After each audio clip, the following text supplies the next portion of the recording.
Бадминтон. Бадминтонът е игра, която произхожда от Египет и Древна Гърция. По-късно става популярна в Китай, Индия и Япония. През 18 век отново е привнесена в Европа от британските офицери. Името й произхожда от имението Бадминтон в Англия, където в средата на 19 век са формулирани съвременните правила на играта. От 1992 година е олимпийски спорт.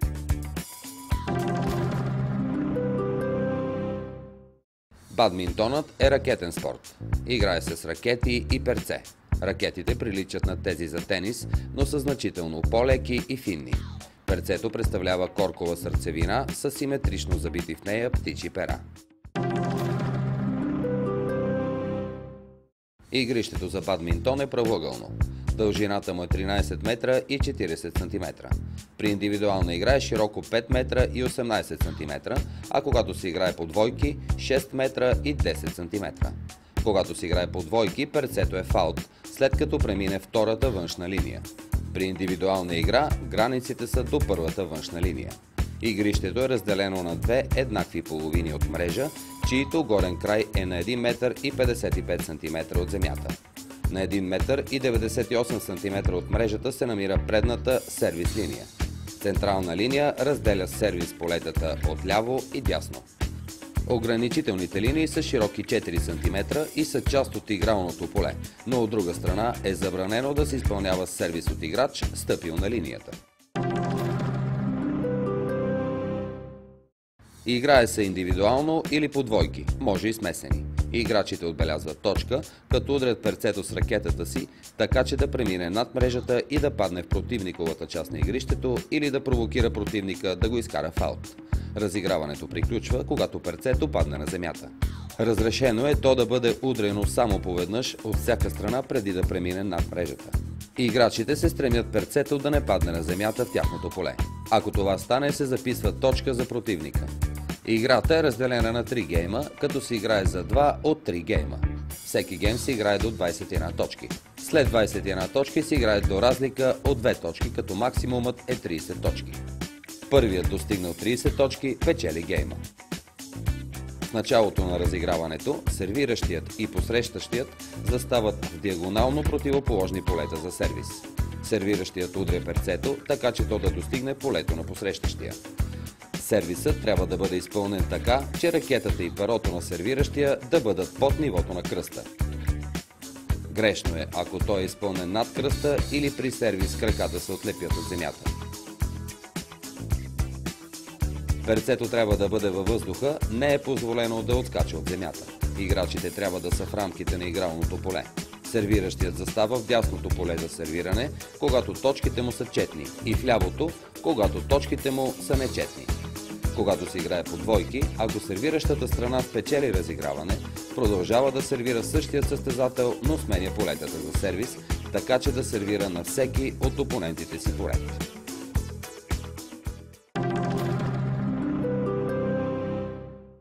Ударите в бадминтона се изпълняват по 3 начина – близки, далечни и плоски. Основните удари са 5. Сервис. Форхенд отдолу, бекхенд отдолу, форхенд отгоре, бекхенд отгоре. Сервис.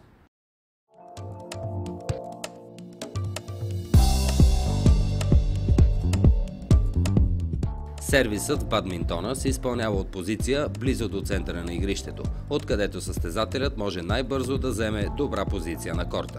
Оттам най-лесно може да достигне всички ъгли на корта и страничните и задната линии.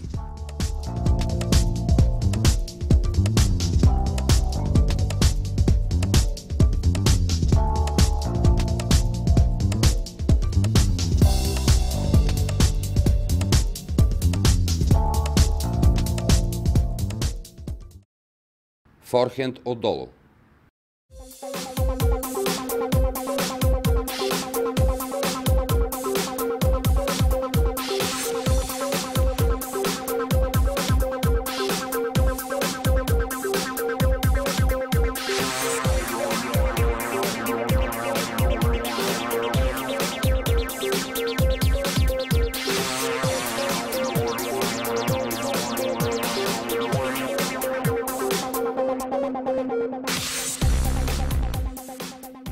Удари отдолу. Тези удари се изпълняват главно при мрежата и състезателят се стреми да не се навежда силно напред, за да не загуби равновесие и да не се забави при връщането в основна позиция в центъра. За целта той се стреми да извърши удара с по-дълга крачка и да не навежда тялото и главата си. При ударите над мрежата трябва да опитваме удари от по-висока точка. Така перцето се насочва по-остро надолу или в дъното на игрището на противника.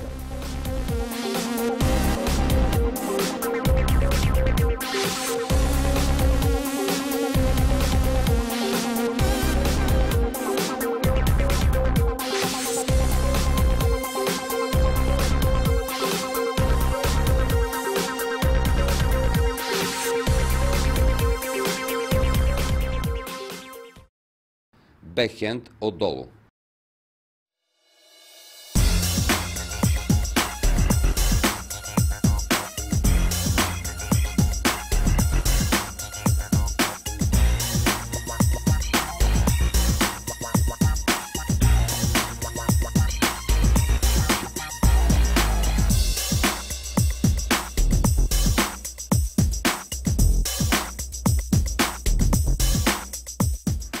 Основна позиция.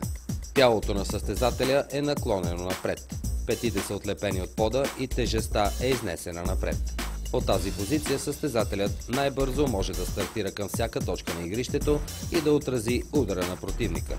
След всеки удар, сервиралият се стреми да се върне бързо и на време в най-добра позиция в центъра на игрището и да бъде готов за всеки удар на противника. Основна цел. Основната цел на разиграването е да се насочи перото по-далеч от противника в някой от четирите ъгъла или близо до линиите и мрежата.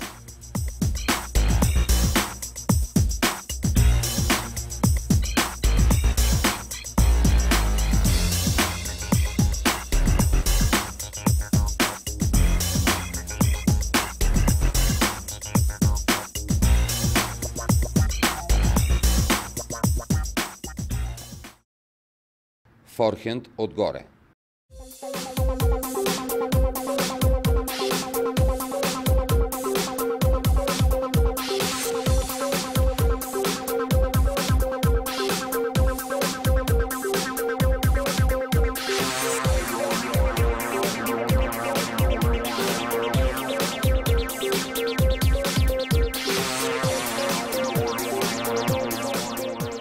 Форхендът отгоре е основен удар в бадминтона, тъй като от тази позиция перцето може да се отиграва най-активно и точно.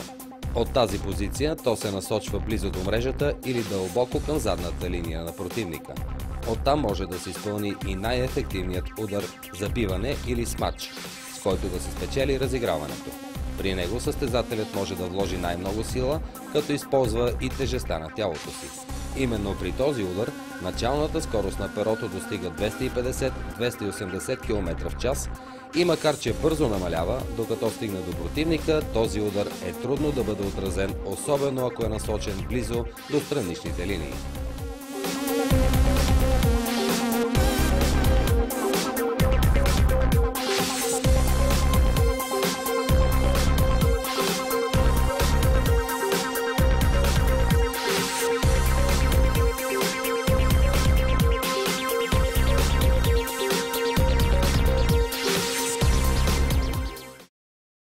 Бекхенд отгоре.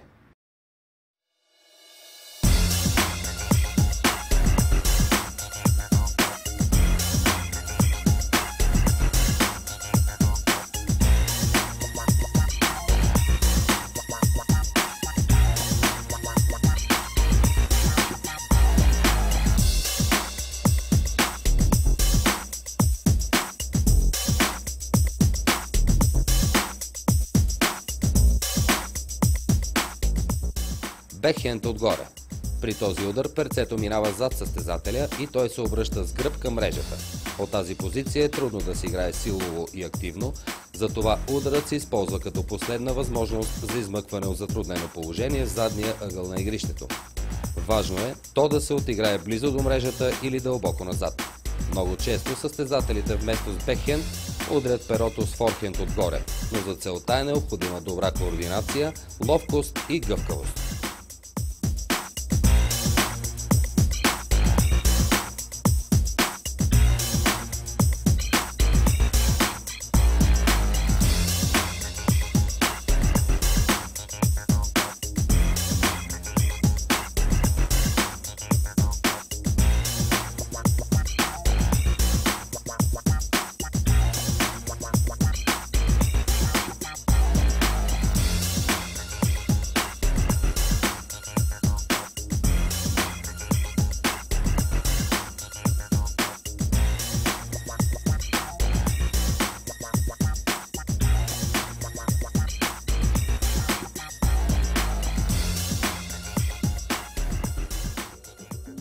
Както видяхте, бадминтонът е приятен и динамичен спорт. Екипировката, необходима за практикуването му, е евтина и достъпна.